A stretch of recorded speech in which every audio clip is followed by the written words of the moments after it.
रामकृष्ण हरी रामकृष्ण हरी माऊली. महाराज, मला एक प्रश्न पडला. काल मी तुम्हाला पाहिलं फेट्यामध्ये होता आणि आज अचानक टोपी, ती तुळशीची माळ, यो कुडता, याचं काय वैशिष्ट्य आहे? दाजी बोलू द्या की.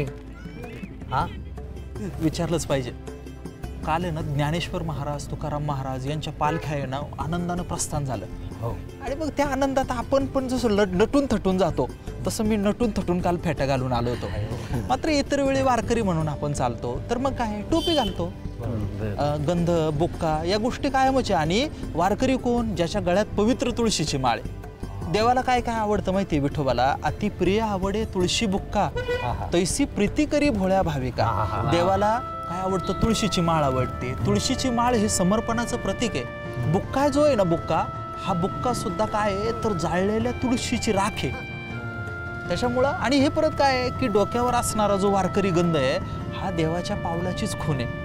आणि देवानं पाऊल आपल्या डोक्यावर जर ठेवलेलं असेल, त्याची खून आपण वावरत असो, किती छान गोष्ट आहे. आणखीन एक गोष्ट आहे की एखादं झाड असतं आणि त्या झाडाला लाल आणि पांढरा रंग दिलेला असेल तर कुणी झाड तोडत नाही. ते म्हणतात का हे शासनाचं झाडे तोडायचं नाही.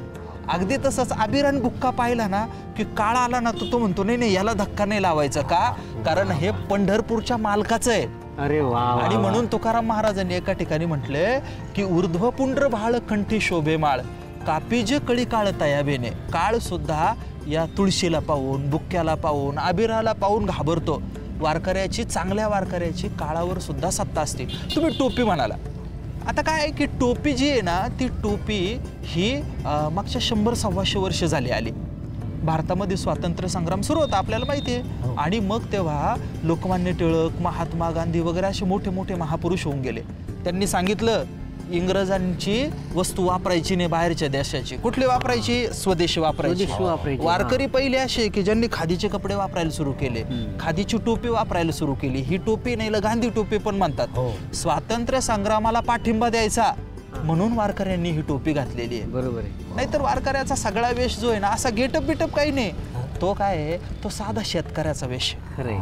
कीर्तनकाराचं पागोट किंवा उपरणं किंवा हा साधा धोतर हे साधा शेतकऱ्याचा वेश आहे. बरोबर. सगळे शेतात काम करणारे लोक वारीत चालत जातात.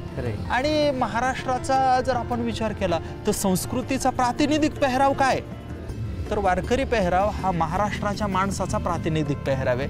त्याच्यामुळं गंध, टोपी, माळ या गोष्टी ना या खूप गोड आहे, सुंदर आहे. आणि मला आनंद वाटतोय की काय तुम्ही पण वारीमध्ये टोपी बिपी घालून आहे की? भारी आहे, भारी आहे एकदम. वारी करा आनंदाने. महाराज, आता मी हेच पुढं असं कंटिन्यू करणार आहे. तुला तुझ्या प्रश्नाचं उत्तर भेटलं ना? हो भाऊजी. तर माऊली, तुम्ही आमचा प्रवास पाहत आहात. मला खात्री आहे की तुम्ही स्वतः वारीत आहात अशी तुम्हाला अनुभूती येत असणार. आता आम्ही उद्या पुन्हा येणार आहे तुमच्या भेटीला. तुम्ही पाहत राहा मन मंदिरा गजर भक्तीचा आषाढी वारी विशेष भाग आपल्या झी टॉकीजवर. रामकृष्ण हरी.